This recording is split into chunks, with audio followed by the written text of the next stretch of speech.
राजा श्वेतकेतु बहुत ही धर्मात्मा और प्रजापालक राजा थे और उन्होंने अपने जीवन में बहुत से दान किए थे। धन दौलत, सोना चांदी, हीरे मोती जवाहरात, हाथी घोड़ा, महल, बहुत से दान किए थे जिसकी कोई गिनती नहीं थी। मृत्यु हुई तो स्वर्ग मिला, उनकी कथा है। काशी के गंगा तट पर मणिकर्णिका घाट पर एक बार अगस्त्य मुनि ब्रह्म विचार में तल्लीन बैठे हुए थे। अचानक उन्होंने देखा एक दिव्य विमान से कोई आ रहा है। धीरे धीरे वह विमान नीचे उतरा और उसमें से परम सौंदर्य से युक्त गौरांग शरीर, चौड़ा माथा, इतनी सुंदरता कि ऐसा लगे कि जैसे देवलोक से कोई आया हो। और वह व्यक्ति उतर करके गंगा माँ में प्रणाम करके नीचे गया। 10-20 कदम गया होगा तो अंदर से एक मुर्दा खींच कर लाया और मुर्दा खींच करके लाया और घाट पर ही रख दिया। रखने के बाद हाथ भी नहीं लगाया, मुंह से खाना प्रारंभ कर दिया। अब अगस्त्य मुनि जो थे बड़े आश्चर्य में पड़ गए, देखते रहे। और जब वह खा चुका तो अगस्त्य मुनि ने उसे बुलाया, इधर आओ हे भद्र पुरुष, तुम कौन हो?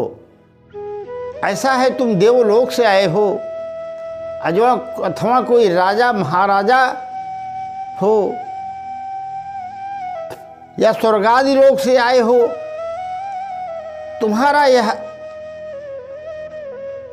सौंदर्य, तुम्हारा यह गठीला बदन और तुम्हारा तेज ये बताता है तुम कोई अलौकिक प्राणी हो, पर इतना निंदनीय और नीच कर्म तुम क्यों कर रहे हो? तब उस पुरुष ने कहा, हे ऋषिवर, पहले आप बताइए आप कौन हैं?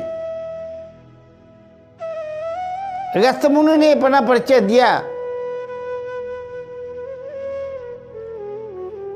और परिचय पाने के बाद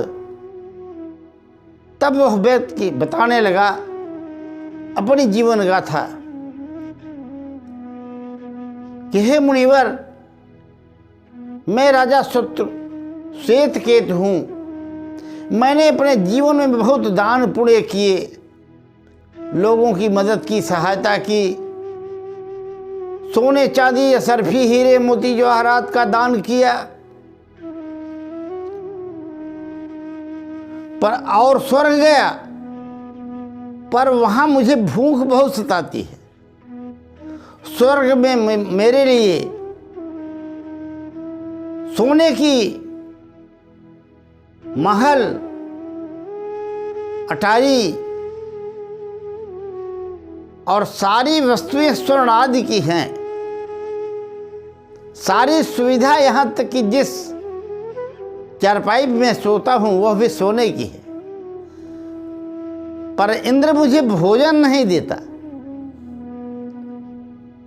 कहता है जब तुमने अन्न दान नहीं किया है तो तुम जाओ अपने शरीर को ही खाओ।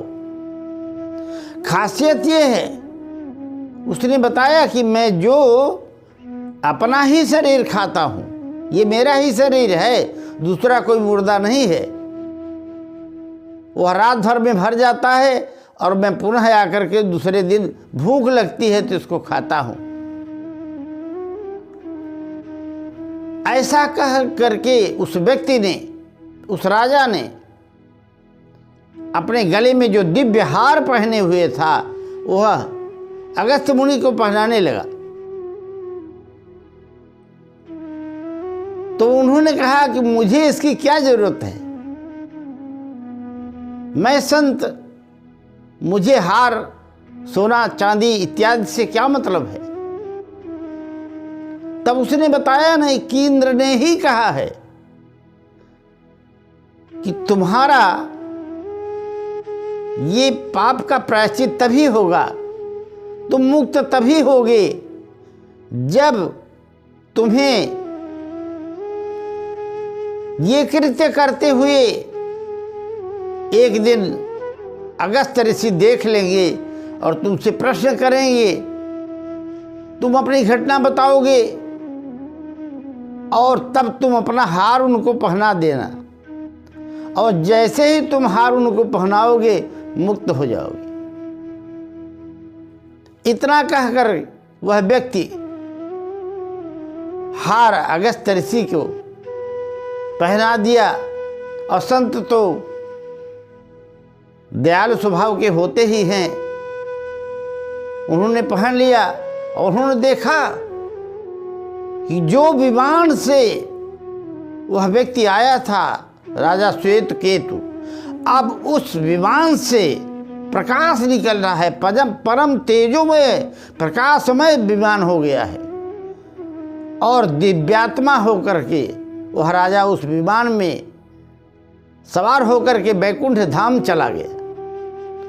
तो मित्रों, जीवन में इस कथा से हमें यह शिक्षा मिलती है कि हमें मानव जीवन भगवान ने दिया है, तो हम जीवन में किसी का सहायता मदद करें, उसे धन दौलत आज दें, सोना चांदी चाहे कुछ भी दे दें, राज्य दे दें, परंतु अगर अन्नदान नहीं किया तो फिर सब अधूरा हो जाता है, और जीव अन्नदान के बिना स्वर्ग में भी अन्न नहीं पाता। क्योंकि कर्मों का गति जो है इतनी कठिन है कि हम जो देते हैं वही पाते हैं। पहले सतयुग में प्राण जो था, शक्ति जो थी, प्राण शक्ति, वो हड्डियों में रहा करती थी। त्रेता आते आते वो मन और इंद्रियों में आ गया। तभी तो हनुमान जी सतयुग पार गए। लक्ष्मण जी ने कहा, जो तुम्हारा अनुशासन पाऊं, कंदु की ब्रह्मांड उठाऊं, अर्थात मन की शक्ति से कार्य होते थे, क्योंकि प्राण शक्ति उस समय मन और इंद्रियों में था। द्वापर आते आते इंद्रियों में आ गया, शरीर में आ गया, पर कलयुग में वह प्राण शक्ति अन्न में आ गई। तो हम जिसे अन्नदान करते हैं उसी प्रकार से उसकी प्राण शक्ति का दान करते हैं। इसलिए कलयुग में दान में सबसे सर्वोपरि दान है अन्नदान। तो जीवन में सब दान करें, बड़ी अच्छी बात है। लोगों की भलाई करें, परोपकार करें, मदद करें, पर भूखे को भोजन कराना ये सबसे बड़ा दान है।